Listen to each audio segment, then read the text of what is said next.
and pried the stone from its resting spot. It moved easily and wasn't heavy. Soon, I was feeling beneath it for the tin box Mrs. Gutierrez had assured me would be there. Except that it wasn't. There was nothing beneath my fingers except damp soil.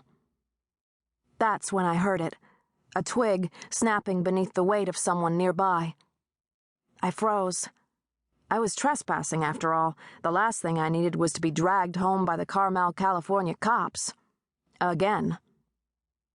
Then, with my pulse beating frantically as I tried to figure out how on earth I was going to explain my way out of this one, I recognized the lean shadow, darker than all the others, standing a few feet away.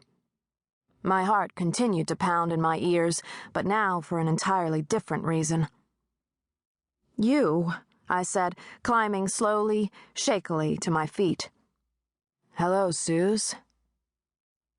His voice, floating toward me through the mist, was deep and not at all unsteady.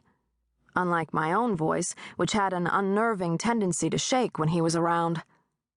It wasn't the only part of me that shook when he was around either. But I was determined not to let him know that. "Give it back," I said, holding out my hand. He threw back his head and laughed. "Are you nuts?" he wanted to know. "I mean it, Paul," I said, my voice steady, but my confidence already beginning to seep away, like sand beneath my feet.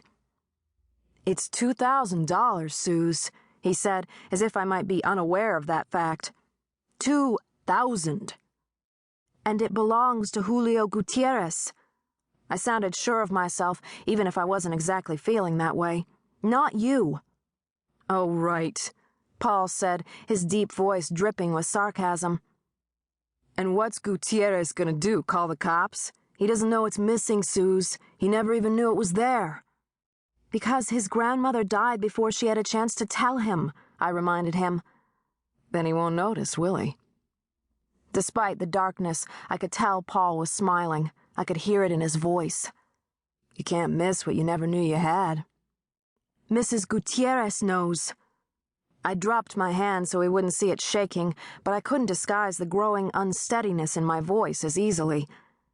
"If she finds out you stole it, she'll come after you." "What makes you think she hasn't already?" he asked, so smoothly that the hairs on my arms stood up, and not because of the brisk autumn weather either. I didn't want to believe him. He had no reason to lie. And obviously Mrs. Gutierrez had come to him as well as me, anxious for any help she could get. How else could he have known about the money? Poor Mrs. Gutierrez. She had definitely put her trust in the wrong mediator, because it looked as if Paul hadn't just robbed her. Oh, no.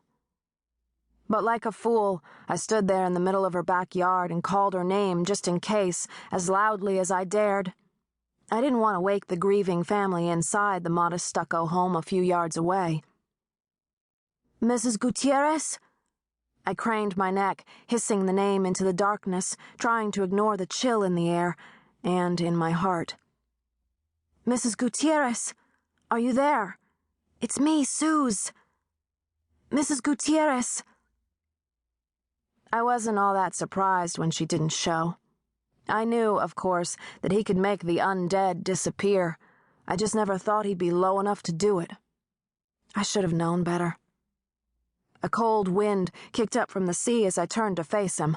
It tossed some of my long, dark hair around my face until the strands finally ended up sticking to my lip gloss. But I had more important things to worry about. "It's her life savings," I said to him, not caring if he noticed the throb in my voice. "All she had to leave her kids."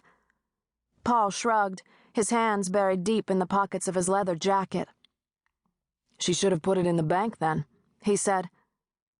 Maybe if I reason with him, I thought. Maybe if I explain. A lot of people don't trust banks with their money. But it was no use. "Not my fault," he said with another shrug. "You don't even need the money," I cried. "Your parents buy you whatever you want. $2,000 is nothing to you, but to Mrs. Gutierrez's kids, it's a fortune." "She should have taken better care of it then," was all he said. Then, apparently seeing my expression, though I don't know how. To keep listening to this audiobook, I've left you a link in the description so you can do it, at no cost thanks to Audible's 30-day free trial.